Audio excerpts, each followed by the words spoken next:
Ladies and gentlemen, the following podcast is set for one episode. Your host from Columbus, Ohio, is Michael Kirk. Welcome to the Outlaw Mudcast. Hello and welcome to the Outlaw Mudcast, your digital audio dirt sheet for all things Supershow. Top story this week, the campaign for Supershow the Comic, Issue 7, The Plot Twist, wrapped up this past Thursday. At the end of the campaign, $17,085 had been pledged from 142 backers.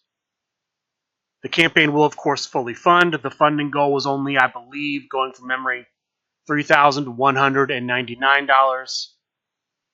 All of the funding goals were met. So the Pedro Valiant competitor set will come to Supershow the game and will be given to all of the backers who backed at a tier that gives stretch goals, which I believe was every tier but the comic book only tier. We did not reach the backer goal of 150 backers, so backers will not be getting the Phoenix Reborn competitor set. Now, there was something that happened with the backer goal that I was not a fan of. With less than 24 hours to go in the campaign, Wednesday night on Talk of the Universe, Steve Resk changed the backer goal slightly. The backer goal was 150. Traditionally on the Kickstarter campaigns, if you hit the goal, you unlock the item. So if you hit, in the case of the Pedro Valiant, if the campaign had $15,000 pledged, the competitor unlocks. In this case with the backer goal, he decided last minute you had to exceed the backer goal. So 150 backers would not have unlocked the Phoenix Reborn. It would have had to go to 151. Not a fan of that. That should be communicated way in advance, not being mentioned for the first time with less than 24 hours to go in the campaign. That's not how these have ever worked. It's always been when you met the goal, you didn't have to exceed the goal to unlock it. You just had to meet the goal. Not a big fan of that change. It didn't matter in this case. We didn't meet the goal. But if for some reason we had, and we had not received the Phoenix Unborn competitor set, I would be unhappy with that. For the limited tiers, there was a sellout, pledge out, I don't know what you call it, for the cameo tier. The tier to have somebody drawn into a panel of the comic book. That sold out completely. The half-page spotlights sold out completely. There were 2 spots for those, both were pledged. The full-page spotlights did not sell out. Originally 2 were put up there, those 2 sold out, another 2 were added, those 2 never sold out. There were also a number of limited add-ons that did not sell out. The alt art covers for the comic did not sell out. There were 50 available, only 24 were pledged as add-ons. 26 did not get purchased from the pool. For the Real Beater competitor set, 100 were available to be added on. Only 55 were. 45 were available to be added to pledges and did not get added. The Kickstarter comic book playmat from last year, 20 were made available for people to add on to their pledges. Only 7 were. 13 remain out there. So very interested that the limited add-ons did not sell out as well. I would have thought for sure the Real Beater would go, but almost half of them did not go. Almost half of them remain unpledged. Very strange that happened. Very surprised by that. Once again, just to recap, $17,085 was pledged for the campaign from 142 backers. The estimated delivery date for these items is September of this year. Assuming no delays, we should get everything we pledged in about 5 months, which is a pretty good turnaround time for the comic and the cards. Speaking of Kickstarter campaigns, the previous Supershow the Game Kickstarter campaign, Super Lucha, still expected to be delivered around June of this year, so in about 2 months. Now, from what was discussed on the last episode of Talk of the Universe, it sounds like while Super Lucha is still on target for June of this year, it's going to cut it a lot closer than they originally had hoped. While I don't know that this will matter for people getting their Kickstarters, for people getting the items they pledged money to receive, this will affect Origins. Because Origins Game Fair, and I'm guessing to a lesser extent Southern Fried Gaming Expo, they're happening the same weekend this year in June. But Origins Game Fair was supposed to have a heavy Super Lucha presence. They were going to be selling Super Lucha to the public. They were going to be advertising it. It was going to be a big part of Origins this year. It does not seem like that is going to be the case anymore. As of right now, based on the uncertainty of when SRG Universe will receive the product, it's not going to be a big focus. This is actually a big deal because the next thing I'm going to talk about is that the event registration for Origins Game Fair has opened. They announced the events. You could see the event listings a few days ago. Yesterday, event registration went live. So I'm going to give you the events as of right now. SRG Universe is hosting at Origins, but a lot of these events are specific to Super Lucha. So these events may be canceled, they may be retooled. I'm not sure how it's going to work. As of right now, though, they are still on the Tabletop Events website that services event registration for Origins Game Fair. Let me go through the events that SRG Universe has up there. I'll touch a little bit on the Super Lucha ones that I think are going to change. The ones that I believe SRG Universe will host regardless of Super Lucha availability, I'll go through more in depth. I'm going to go through these in chronological order. So Thursday through Sunday, morning to night. The list I'm using is the list that's generated when you type SRG into the search function of the tabletop.events website. I didn't alter anything else. I just typed in SRG. The opening event, 10 a.m., currently, Super Lucha Learn to Play. You can sign up for this as a teacher or as a new player. Teachers will play 1 round. New players will play 3 total rounds. Undefeated players will receive additional prize support. Materials will be provided and then returned after the event, so people signing up for the Learn to Play don't need to bring anything. Every player will receive a random competitor for signing up. This is a zero-cost event. There are 16 tickets available as of right now. No one's bought this. It sounds like an interesting event. Again, this is subject to change because it's Super Lucha. They may end up just doing regular Supershow the Game here. I don't know, but that's how it's set up currently. That's 10 a.m. Thursday. At noon, there are 2 other Learn to Play events. There's a Rummy Gummy Learn to Play event, $0 cost, 10 tickets available, and it's just to learn how to play Rummy Gummies. There's the same time on Thursday, a Scallywager Learn to Play event, 5 tickets, $0, and just learn how to play Scallywager. This is the Liar's Dice pirate-themed game SRG Universe produces. Thursday at noon, there was originally scheduled a Super Lucha single event. 64 spots available, $0 to enter the tournament. You would have to provide your own Super Lucha materials. You could only use Super Lucha cards in the event. All players get a sign-up promo, prizes for the top 8 in the tournament. Again, what may this be if not Super Lucha? We'll have to see. That's currently how it's set up. There's another Scally Wager Learn to Play event at 3 p.m.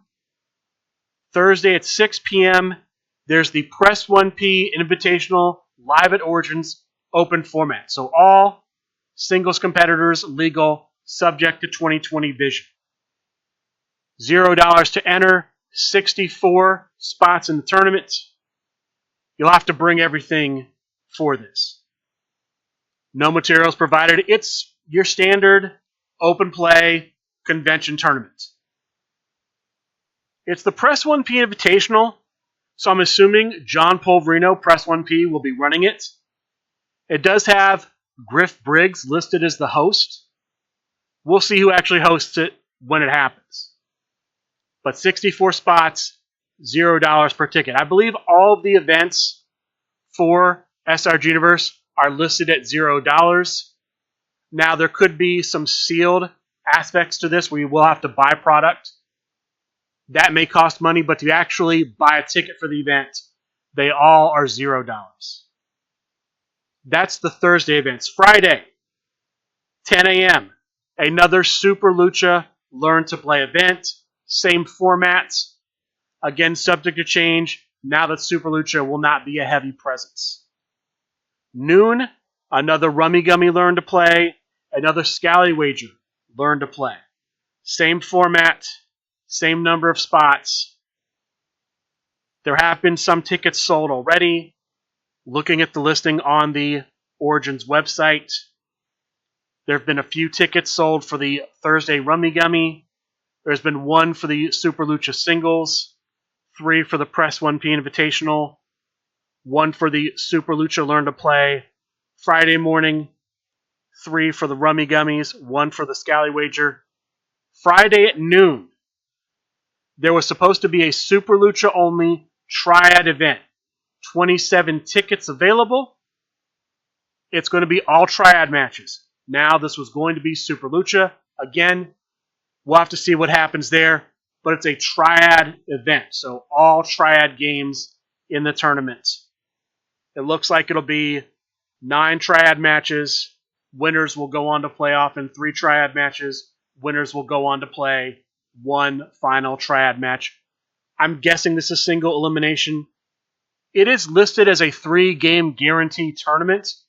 We'll have to see what that means. Usually, what that means to me is that every player gets to play 3 games. I don't know what's going to actually happen here. That's how it's listed. Again, this is all subject to change because it's a Super Lucha event. Friday at 3 p.m., there's a Scally Wager Learn to Play event. 5 tickets there, 2 have already been taken up.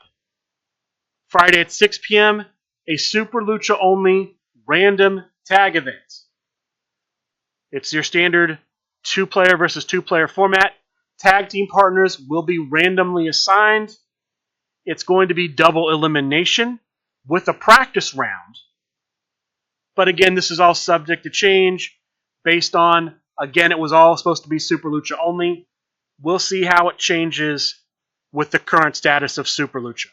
1 ticket was sold for that. And when I say sold, I mean claimed. They're all $0 events. Saturday morning, Super Lucha Learn to Play event. All spots available here, same as all the others. At noon on Saturday, Rummy Gummy and Scally Wager Learn to Play. 4 spots have been claimed for the Rummy Gummy. All spots available for the Scally Wager. Saturday at noon, Supershow the Game Open Format Origins Championship. 64 tickets available. It's going to be your standard open tournament. All Super Show cards legal, all singles competitors legal, subject to 2020 vision. It actually says all Super Show cards are legal for this event. I'm assuming that does not include 2020 vision competitors like Grimm or the Mark Jeff Bravo. We'll have to see. There will be prizing for the top 16 according to the current listing. Saturday at 2 p.m., There's a Rummy Gummy Learn to Play. All the tickets were claimed for that, so you can't get that anymore. 3 p.m. Saturday, Scally Wager Learn to Play. 2 tickets have been claimed, 3 remain available. Saturday night, 6 p.m., Super Lucha Origins Championships. Only Super Lucha cards legal for this event. The winner will take home a custom belt. My best guess here is that the winner would become the Super Lucha champion, become the inaugural Super Lucha champion, take home the Super Lucha championship belt. Now, it does not say that you would be required to defend that belt if you were the Super Lucha champion, or that you would have to pass that belt on to the next champion when you lose it.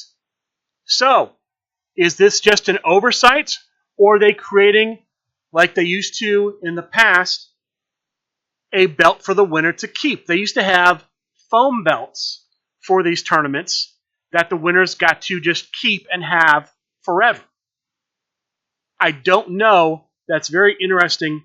I think that would need to be clarified if that were to be the case. Because imagine somebody who's not a regular player wins this tournament, gets the championship belt. They may very well be expecting to keep it. Again, this is Super Lucha, though, so this is all subject to change. This may get retooled. This may be deleted completely. As of right now, 1 ticket has been claimed, 63 are unclaimed. Sunday morning, Super Lucha Learn to Play event. Same format as the others. 16 tickets available. 16 tickets unclaimed as of right now. Sunday afternoon, 2 Learn to Play events at 12 p.m. at noon. A Rummy Gummy and a Scally Wager, just like the others. 4 were claimed for the Rummy Gummy, 2 for the Scally Wager, so 6 and 3 remain respectively. The final event of Sunday, also at noon, Supershow the Game Open Tag Partners. 64 tickets available, 5 have been claimed, 59 remain. There's no description listed, but I assume it's your standard T50 rule Super Show Tag Team Tournament. Now, this could be completely open, no T50. None of that is listed here. So that should likely be clarified before Origins if this is going to be T50 rules or not T50 rules in effect. None of that is listed here. Those are the Origins Game Fair events. Still a bunch of tickets available for everything. The only thing really getting close to selling out is the Rummy Gummy and the Scally Wager Learn to Play events. Tickets for those are going. More of those could be claimed over the next few days, maybe weeks. We'll have to see. That's where we are right now with those events. As always, SRG Universe traditionally encourages people to claim the tickets because claiming the tickets helps them justify the amount of play space they need. So if you're going, please go into the registration, sign up for the tickets. All the tickets, $0. No additional charge to claim the tickets. You're just claiming the tickets.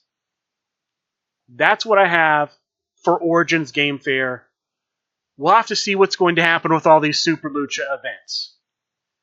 I don't know if the events will be deleted and then new events put up, or if they'll just change the descriptions on these events. We'll have to see. I would go ahead, claim the tickets now, in case they convert the Super Lucha events into non-Super Lucha events, and they just one-to-one swap the tickets from the old event to the new event. Keep watching the registration website to see what happens with the events. Some other bits of news. I have some Veterans Championship news. The general manager for that division, Brian Waitfort-Schmidt, is going to be hosting a War Games style match, military games, for the championship. The players who are going to be in this military games are your current champion, Everett Stevens, Ed Galvao, Jeff McPeak, Gene Kelly, Jared Bridge, and Joseph, a.k.a. Ali McGregor. Those are the current players that have been either confirmed or will be extended an invitation to be in this event. If they accept, they'll all be in this. If not, they won't. This is scheduled for Saturday morning of Memorial Day weekend as part of Virtual Grand Gathering. 10 a.m. to be specific. Again, cards subject to change. The final bit of news I have before I talk about the online tournaments, featured matches, and one locals report from this past week is that we have a new contender for the LFF Triad Championship. The hidden threat, Matt Haas, has cashed in a Master of Ceremonies card with the general manager, the SRG boss, to get a future shot at that championship. When that shot will happen, I don't know, but Matt Haas has locked in a shot at the LFF Triad Championship. All right, let's go through the events from the past week, starting with a locals report I missed from Friday, April 18th, the RRCW Greatest Friday event. This took place at Reliquary Gaming in Chesterton, Indiana. 7 players signed up for the tournament, 3 rounds of Swiss, and cut to a top 4. The 7 players in the tournament were Aaron Livingston as the old school version of Boy Howdy, Ref Dave as the bad boy Joey Janela, Matthew Bodie as Evilise La Sicaria, Brian Ogazelic as Ricochet, Faith Velasquez as Hiroshi Tanahashi, the Flame Fighter as Death Machine Sami Callihan, and the Zero Win Champion as the Pretzel Wizard. After the Swiss round portion of the tournament, again there was a cut to a top 4. Brian Ogazelic was undefeated, and so he was given a general manager's favor to either call out his first opponent or blank the stipulation for the round. He chose to blank the stipulation.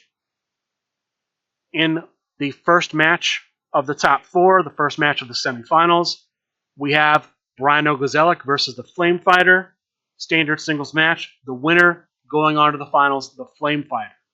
The other semifinal match saw Aaron Livingston versus the Zero Win Champion in a tables, ladders, chains match.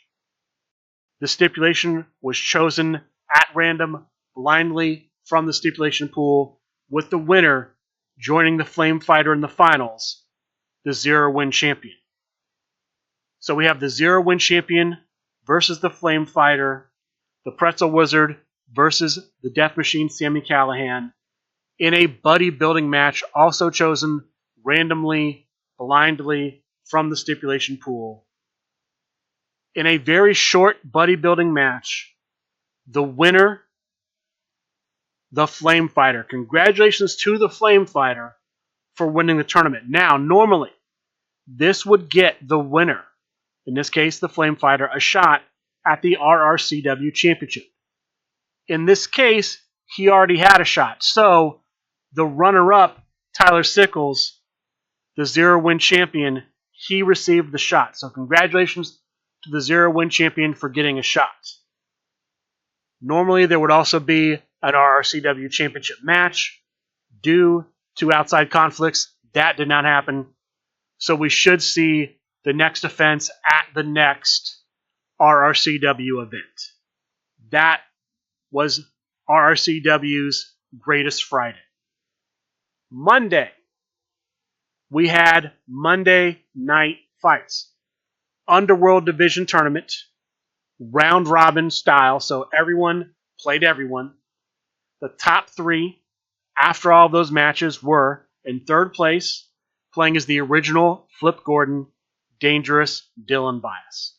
In second place, playing as Death Machine Sami Callihan, Jokerfish, and the winner, playing as the Grand Pack version of Theo the Greek Neo, Ricky Riot. Congratulations to Ricky Riot for winning Monday Night Fights.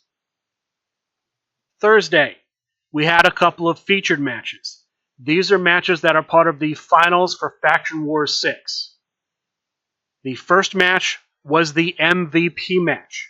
This was a main event stipulation match where the winner earns points for their team equal to the crowd meter. So at crowd meter 0, 0 points, 1, 1 point, all the way up to crowd meter 5, potentially 5 points available that the winner of the match could earn for his faction.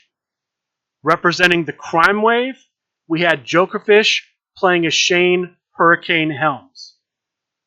Representing the Constellation, we had TVA Commissioner Drew Mattson playing as Jigsaw. The match ends up going to crowd meter 3. The winner at crowd meter 3 earning 3 points for the Constellation, Drew Mattson. Congratulations to Drew Mattson. This was a match where Jokerfish in control early, and I'd say for a large portion of the match, but Drew Mattson able to pull it out in the end, walk away with the 3 points. After this match, they played one of their 3 division matches. They're both playing global competitors. They only played one of the 3 potential falls they could play. The winner of that first fall, winning at crowd meter 2, earning, I think, 2 points for the faction, just going from memory, Drew Mattson. So congratulations to Drew Mattson for getting his team at least 4 or 5 points. Jokerfish, though, could come back, win the next 2 falls, get another 2 to 4 points, keep the score somewhat even. We'll have to see. Later on Thursday, we had Chibi's Thursday Night Fights. 16 players. Group stages, 4 groups, 4 players per group. Each player plays the other 3. Top 2 records per group advance to the top cut. So 8 players make the top cut. In the quarterfinal round, all of the matches are New York Rules matches. In the semifinal round, the matches are Beast Unchained matches. The finals match is a submission match.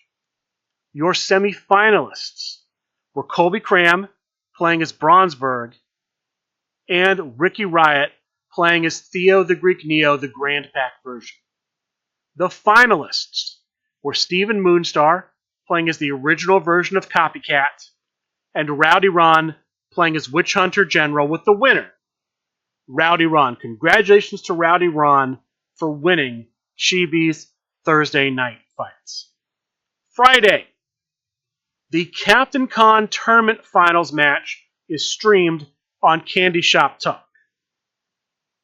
Coming out of the winner's bracket, we have the SRG Universe tag team of Father Light playing as Father Light, and the SRG Boss playing as, I believe, the second version of the SRG Boss.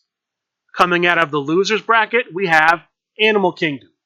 Cheetah playing as Amazing Red, the Penguin playing as Nightmare King. Animal Kingdom would have to win both falls to win the tournament. If Father Light and SRG Boss win just one time, they win. The first match goes to crowd meter 3. The winners winning the tournament, the SRG Universe team of Father Light and the SRG Boss. Congratulations to them. No second fall was necessary. They win it. First fall at crowd meter 3. As a result, they will get a future shot at the LFF Tag Team Championship. Congratulations once again to Father Light and to the SRG Boss. Saturday, we have a hardcore tournament presented by UCW. UCW presents American Hardcore. 6 players in the tournament. Round robin style, each player plays the other 5, and then there was a cut to a top 4. This event was limited, per the post on supershowthegame.com, to hardcore division competitors, although I have no information about who those competitors were that were used by the players in the tournament. The top 4 were, in 4th place, the Tartan Terror. In 3rd place, the Meeple. In 2nd place, the Flame Fighter. And the winner of UCW Presents American Hardcore everybody, congratulations to everybody for winning the UCW Hardcore event. After this, there was a match to crown the inaugural UCW Hardcore Champion. This was a dark match between the Wolf Guardian, playing as Brother Dan, and your guy Chris, playing as the Uncaged Beast. The match ends up going to crowd meter 3. The winner, new UCW Hardcore Champion, the Wolf Guardian. Congratulations to the Wolf Guardian for becoming UCW Hardcore Champion. Sunday, we have a featured match streamed on the Flame Fighters Twitch channel. It's one of the Faction Wars division matchups. It's the World Division matchup. We join with the first fall, already completed. Mike D, representing the Crime Wave, playing as the original El Super Hombre, versus Candyman, representing the Constellation, playing as Ra Ra Perry. Candyman had already taken the first fall. The second match that was streamed went to crowd meter 4. The winner at crowd meter 4, Candyman. Candyman takes both falls in the World Division matchup. Later on Sunday, we have Sunday Night Fights. In the opening of Sunday Night Fights, during the pre-show, General Lee Wong, Jeff McPeak, comes on and gives an update of where we are in the finals of Faction Wars. With a few of the division matchups completed, with the MVP match completed, with the Weapons B match completed, with a score of 17-9, the Constellation currently leads the Crime Wave. Now, the Crime Wave is not out of it. There are a possible 27 points available to be scored by both teams. So the Crime Wave could come back, but right now they are down by 8 points. That includes the second fall of the Jokerfish and Drew Madsen division matchup I talked about earlier. We only had the first fall that Drew Madsen won, and Drew Madsen went on to win the second fall later. So he scored more points for his team with that. Now on to the matches on Sunday Night Fights. The opening match is the final Cookie's Fortune World Division semifinal match. The first semifinal match was streamed on Sunday Night Fights, I believe, a couple of weeks ago. Zach Ashley, playing as Commissioner Drew Madsen, won that match. He is going to face the winner of this match in the finals of the World Division bracket. In this tables match, we have General Lee Wong playing as Mr. Poppin' Twist versus Ricky Riot playing as Big Bad Bobby D. The match ends up going to crowd meter 1. The winner advancing to the World Division finals, Ricky Riot. Congratulations to Ricky Riot for making the World Division finals. The second match of the night, an LFF Tornado Tag Team Championship match. The challenger, Zach Ashley, playing as Boss and Sage Babies. The champion, Bob Dunn, champion with the corner office. The match goes to crowd meter 1. The winner, still champion, Bob Dunn. After the match, it is announced that the next challenger for the LFF Tornado Tag Team Championship will be the New York Phenom, I believe going as the Wise Man in this match. He will challenge for the championship using the Tornado Tag Team Twisted Aggression during Virtual Grand Gathering this Memorial Day weekend. The final match of the night for the LFF Old School Championship. It is a Liger's Den match. The challenger, the Italian Bombata, playing as Chainsaw Jimmy. The champion, Ron Rumble, champion with Scrapyard Cat. The match ends up going to crowd meter 2. The winner at crowd meter 2, new champion, the Italian Bombata. Congratulations to the Italian Bombata for becoming the champion. His first challenger as champion, representing the Mission, Titan. Titan will have his shot at the championship during Virtual Grand Gathering. No idea what competitor he will be using, other than it's going to be an old school competitor. Coming up for next week, as of right now, we know that Monday Night Fights will be an Underworld Division tournament. All competitors outside of the World Division competitors are legal, subject to 2020 vision. No idea what's going on for the dojo or a potential Thursday Night Fights tournament. I expect we will have both. This Wednesday on Ignite, streamed on the Big Picture Premium Twitch channel, there will be an electrified steel cage match between Shaggy Shark and the amazing VHS. Friday, same Twitch channel, Candy Shop Talk, will have a match between Matthias, son of Zeus, and the Flame Fighter. Their decks will be sent to the hosts of Stacked Card, the deck review show that is part of the Big Picture Premium programming.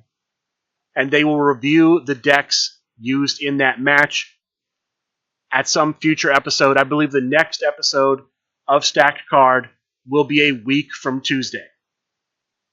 That's what I have for you about shows coming up in the near future, about tournaments coming up this week. With that being said, that is going to do it for this week's episode of the Outlaw Mudcast. I would like to thank all of you for listening, and good day.